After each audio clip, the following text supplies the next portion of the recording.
Bonjour et bienvenue sur Culture Passion, l'émission du pôle culturel de la radio web de l'UTL 65.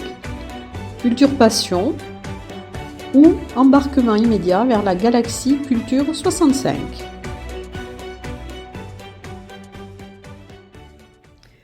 Dans Culture Passion, aujourd'hui, je suis allée à la rencontre de Rosemarie Chevalier de Pierre Belmas. Alors, pas dans le cadre de Reliance en Bigorre, mais dans un cadre plus personnel et surtout pour l'exposition donc, qui est actuellement visible à la Galerie de l'Alhambra, Autrement Tarbes. Voilà, et je voulais donc avoir des précisions sur le pourquoi et le comment de cette exposition.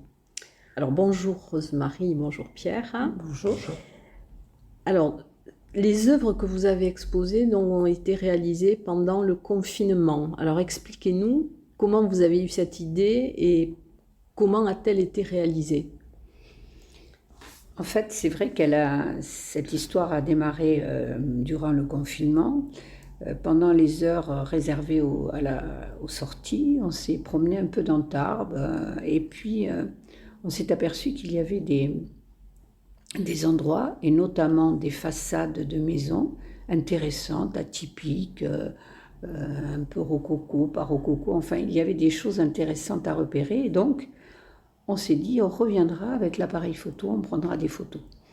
Et donc c'est ce qu'on a fait, on avait une collection de photos qui ont donné lieu à une séance de visionnage. En arrivant à la maison, on a regardé tout ça, puis on s'est dit qu'est-ce qu'on pourrait bien en faire? Et on est parti de là pour se dire, on va les traiter autrement, on va essayer de les regarder autrement, de les mettre un peu en lumière.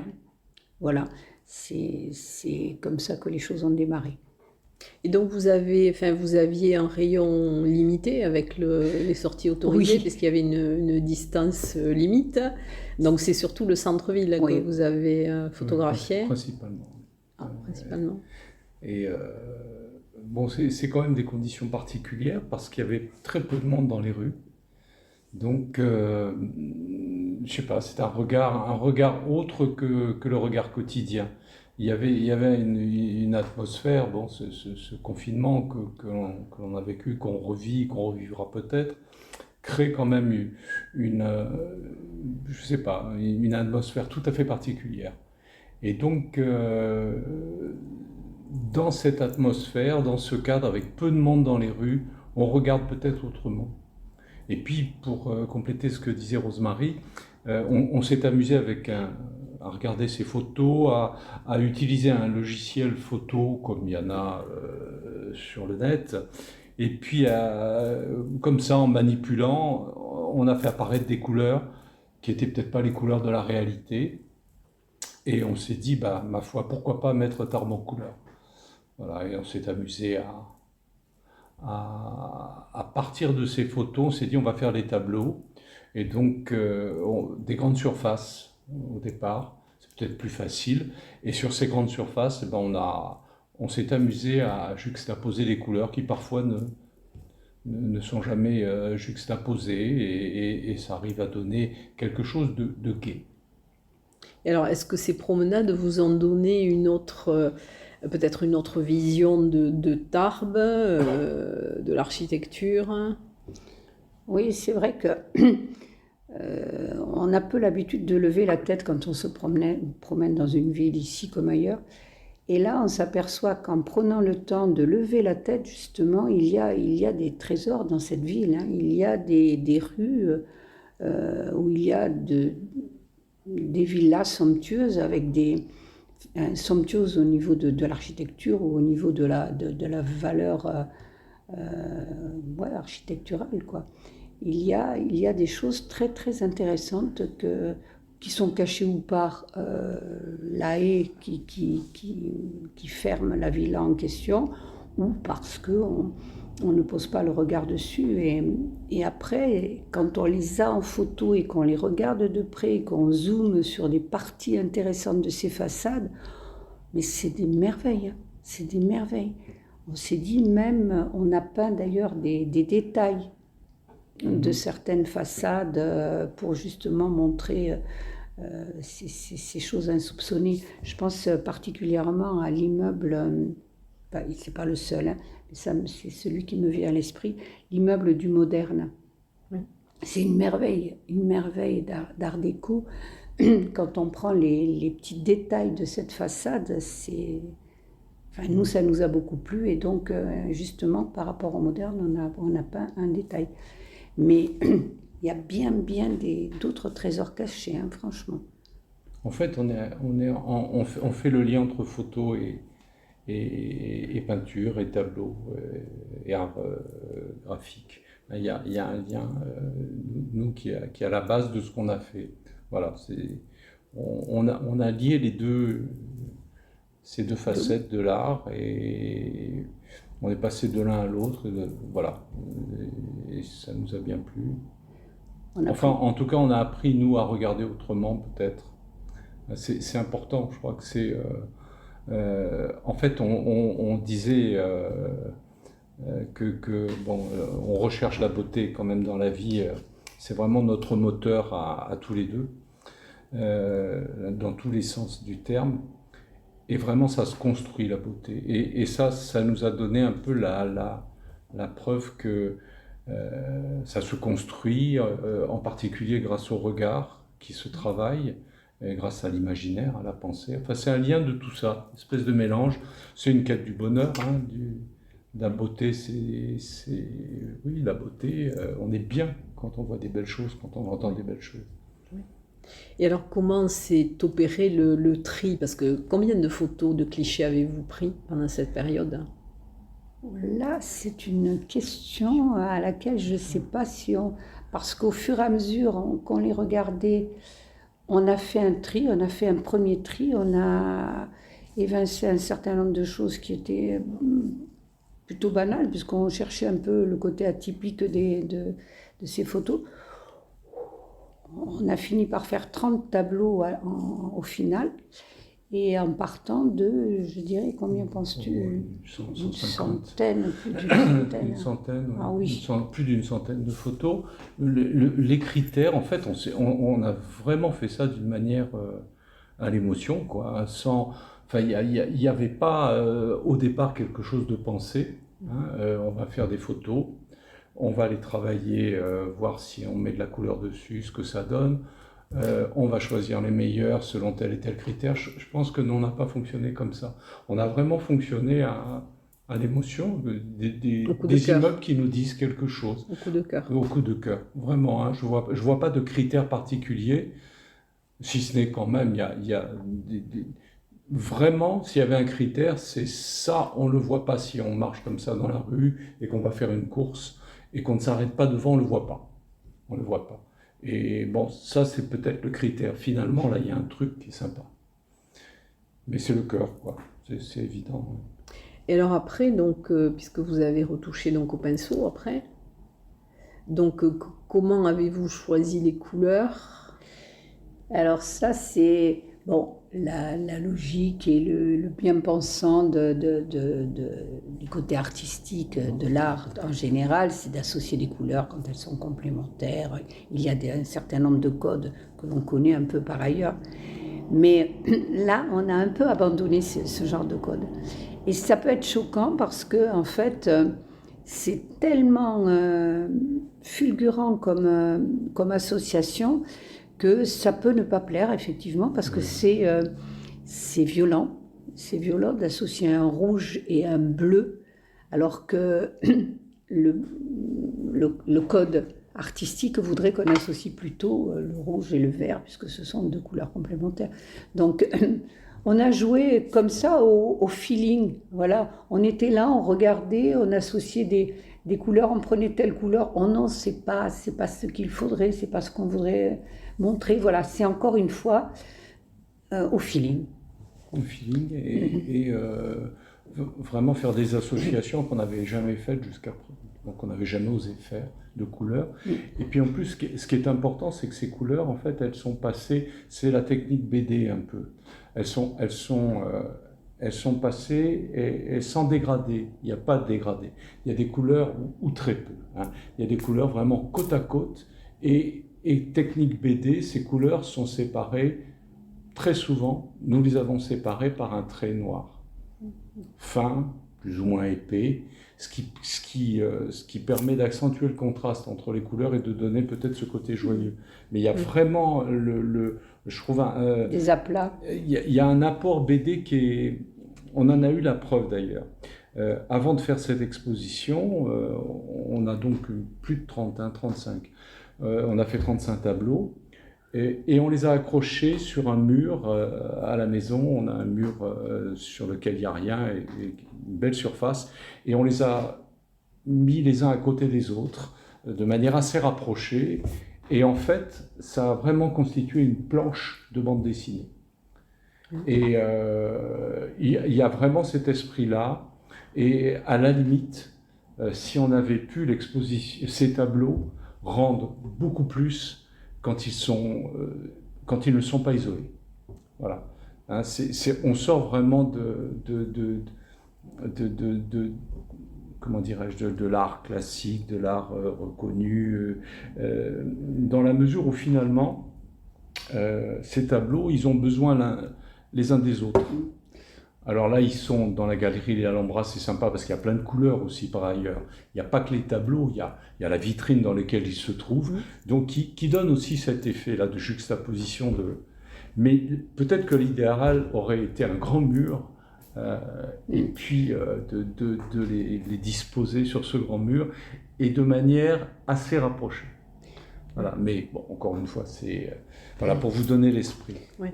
Alors tout à l'heure, vous parliez de codification, mais c'est une codification, je dirais, occidentale, parce que en Orient, les couleurs sont souvent très présentes.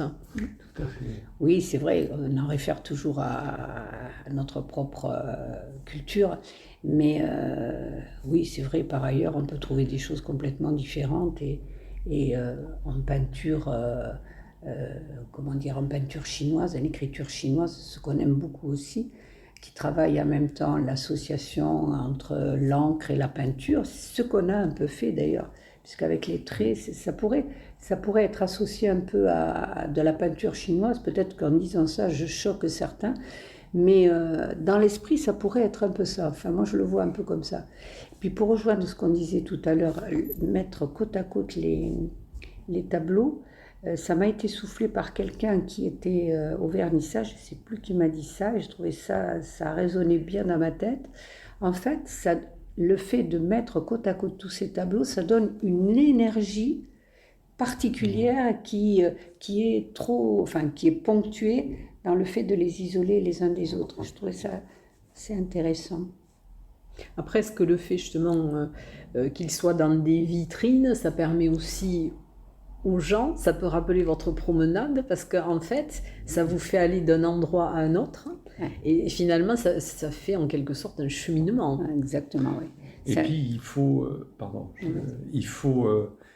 donc faire cette promenade dans la galerie de l'Alhambra, et puis il faut un peu faire ce qu'on a fait, c'est la même démarche, il y a une vitrine, je pense à la vitrine où on vend de la laine, il y a des bobines de laine et puis il faut chercher le tableau, quoi. Il est dans ses couleurs.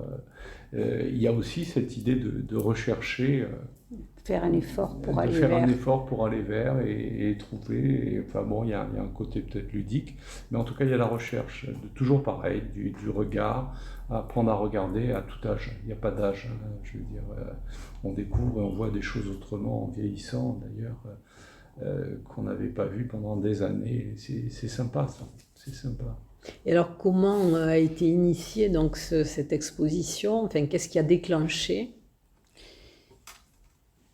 Je sais pas. Alors, il y avait au départ un coup de cœur de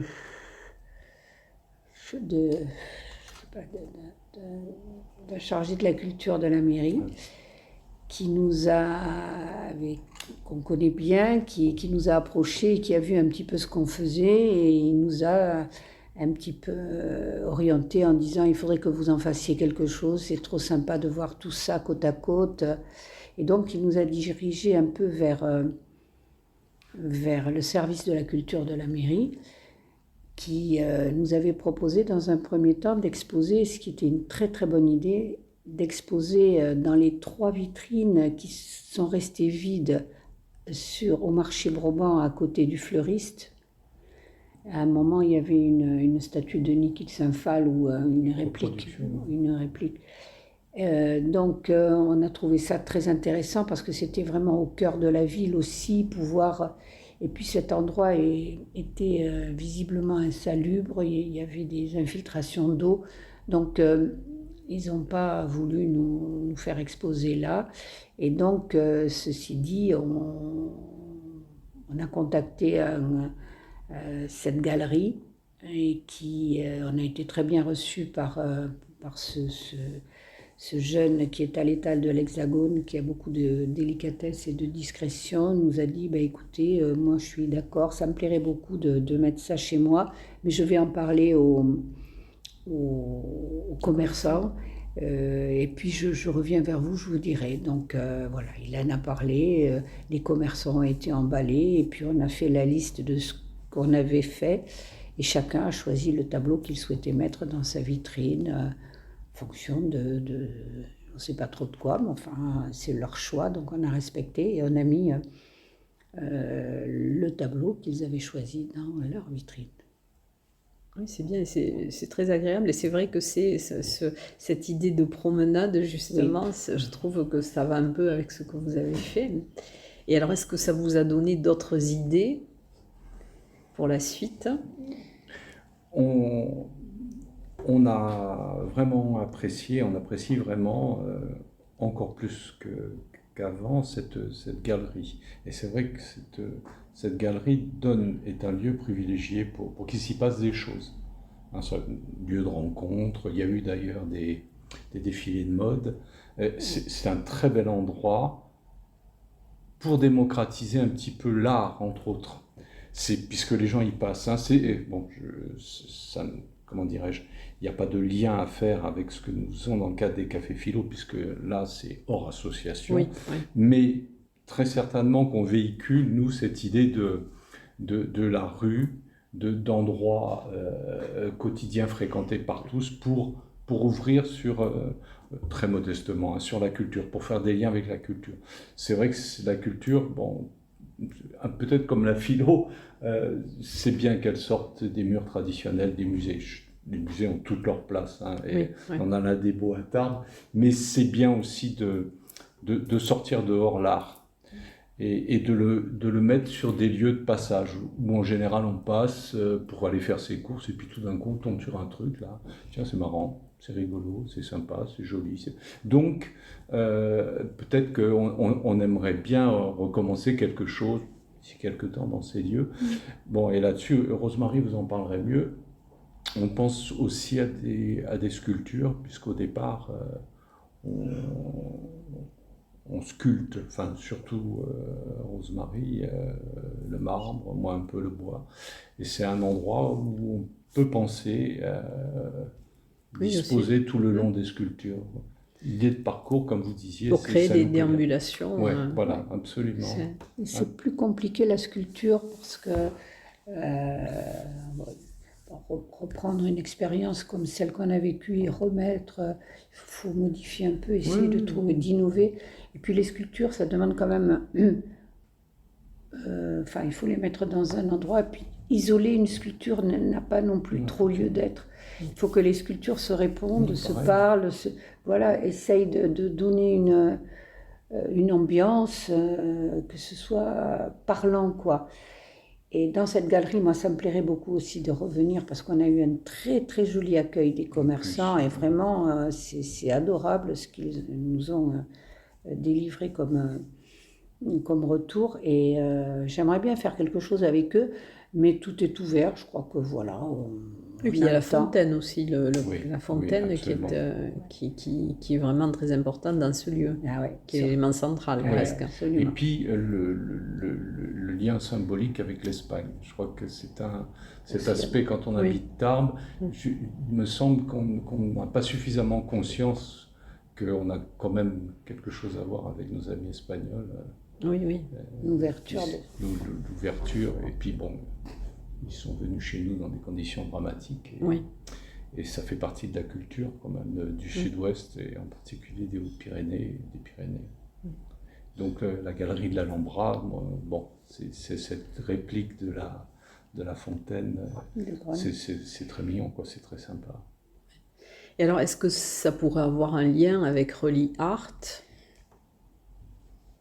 Si, on a donc Relly Art, on a mis en place des petits ateliers de dessin à partir de modèles vivants, et justement il y a une amie qui me disait ce serait bien qu'on puisse exposer, parce que ça fait quand même un moment qu'on travaille ce dessin. Il a bien évolué chez chacun des membres de Relly Art. Tout le monde est plus ou moins content d'avoir bougé ses lignes.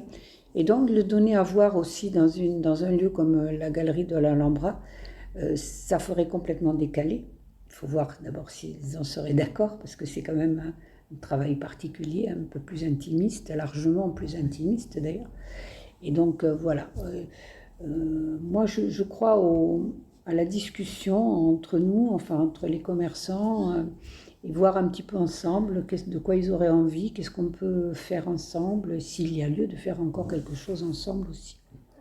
Oui, je crois que c'est important effectivement de mettre l'art en dehors des musées, parce qu'il y a peut-être des gens aussi qui n'iraient jamais dans des musées et qui donc là peuvent effectivement... et bon, ça peut être effectivement un gros projet pour l'avenir. L'avenir nous dira tout ça. Alors, donc cette exposition, enfin je le répète, donc elle est à la galerie de l'Alhambra. Initialement, elle était prévue jusqu'au 7 juillet, mais il va y avoir peut-être un peu de prolongation. Jusqu'au 7 août. Jusqu'au 7 août, pardon, 7 août. Et effectivement, comme le 7 août, c'est un samedi, il y aura certainement quelques jours de prolongation dans la semaine du 9 août. Voilà, il y aura peut-être 1 ou 2 jours ou 3. Voilà, on ira retirer les tableaux parce que les commerçants sont fermés le lundi. Enfin, il y a un côté pratique qui nous fait dire qu'on ne pourra pas terminer pile poil le 7. Donc, il y aura quelques jours de...